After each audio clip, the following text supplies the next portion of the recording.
Assalamualaikum warahmatullahi wabarakatuh. Halo guys, kembali lagi di channel Mantan Sales bersama saya Freddy. Kali ini kita akan melanjutkan pembahasan yang kemarin ya.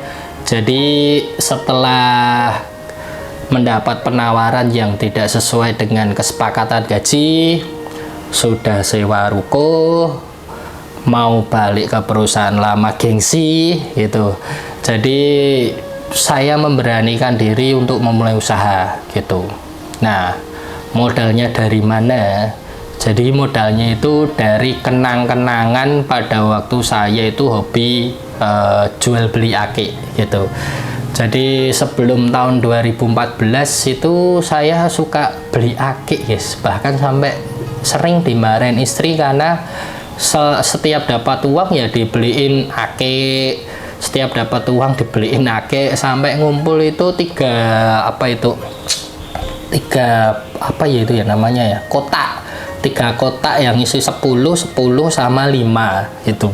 Jadi totalnya itu 25 piece akenya itu ya, harga-harga di bawah 1 jutaan gitu.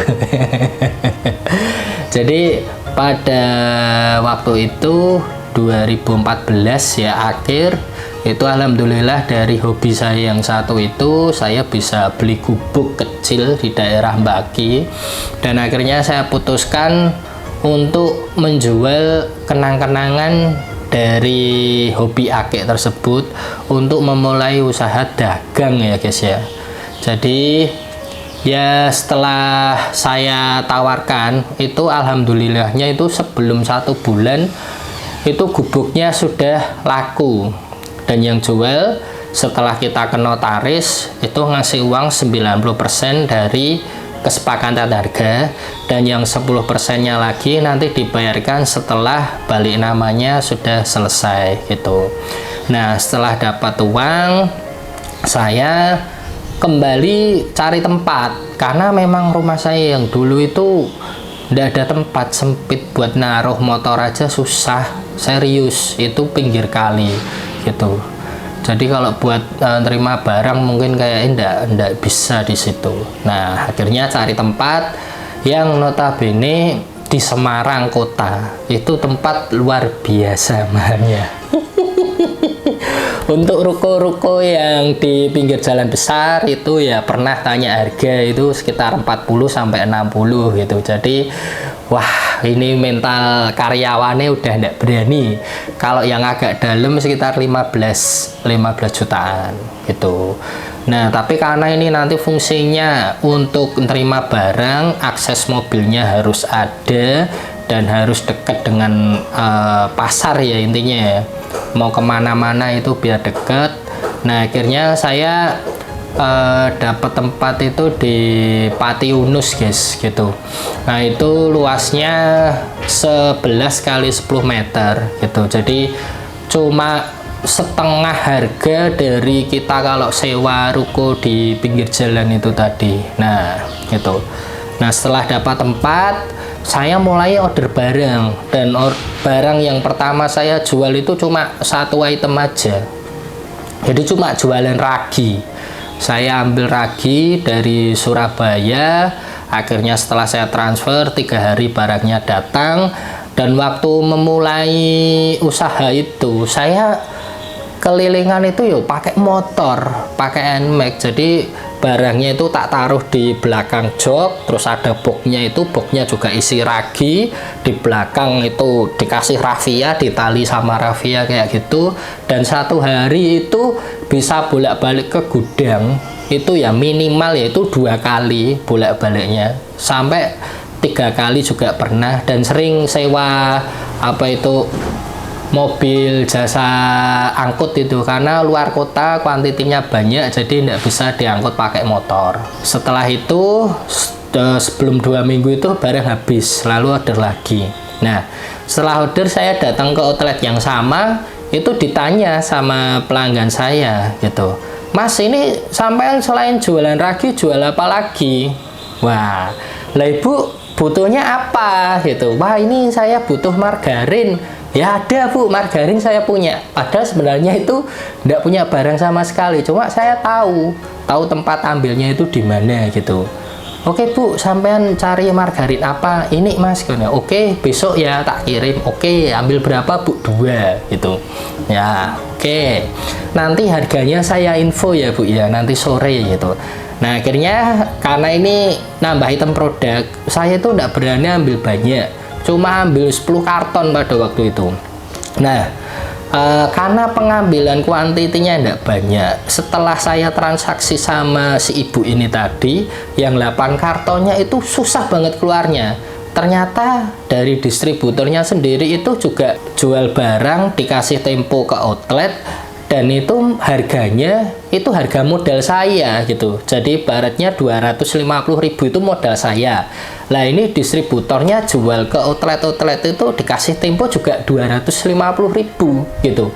Nah akhirnya barang itu ya 2 minggu cuma laku beberapa piece kayak gitu. Lah ditanyain lagi sama salesnya, gimana Mas mau order lagi? Oh, barangnya masih cari cuan 5.000 itu susah minta ampun gitu. Kalau mau ya harganya sama. Oh, outlet itu minta ya harganya harus sama seperti ini gitu. Oke lah, enggak apa-apa, sabar gitu. Ya namanya margarin itu emang kayak gitu. Jadi kayak jualan minyak, untungnya tipis banget. Nah, dan itu setelah jualan ragi, jualan margarin, terus nambah item produk lainnya gitu. Jadi kalau sekarang ini produk yang saya jual itu sekitar 40 item, dan awalnya itu cuma 1 item aja, cuma ragi gitu. Tapi 40 item ini inline semua dengan outlet yang sama.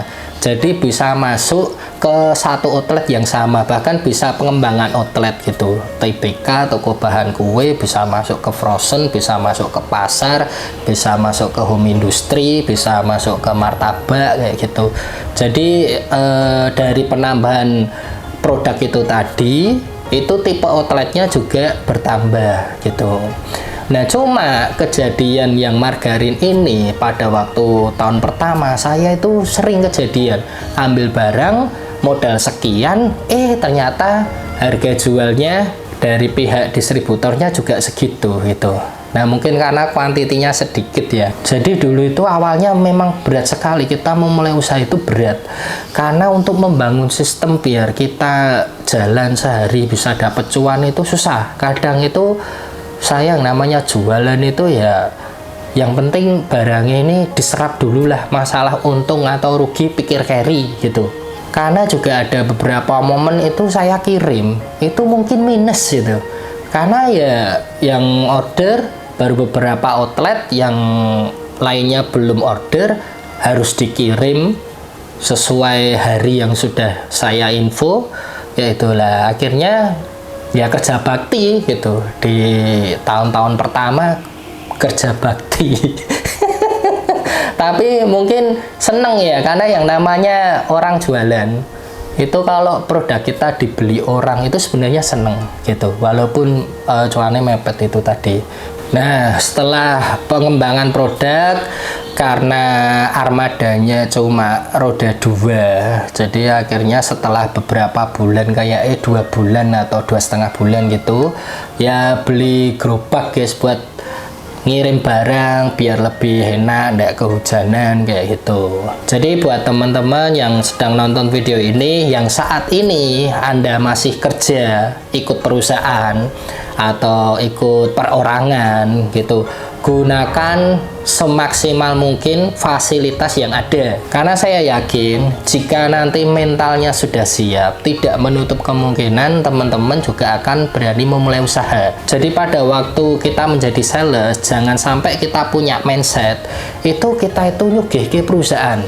Saya itu cuma ngasih keuntungan sama bos, sama perusahaan. Itu enggak.